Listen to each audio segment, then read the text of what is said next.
Namugan na native na mga manok mga idol, ganito lang magluto. Panoorin nyo ito mga idol. Oh, ito na, mayroon na akong manok na native na nangingitlog pa mga idol.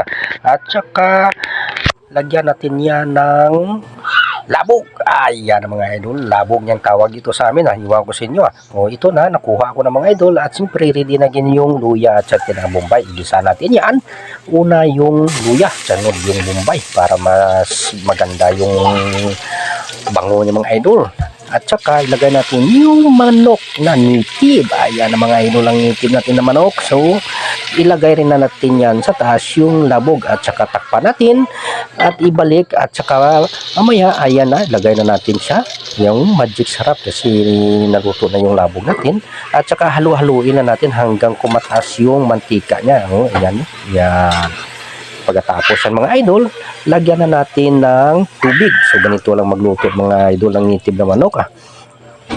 O, hintayin na natin yan nga kumulo sa mga idol. Mabilis lang itong mga lutuin mga idol. At pagka kumulo niya, ilagay natin yung paminta.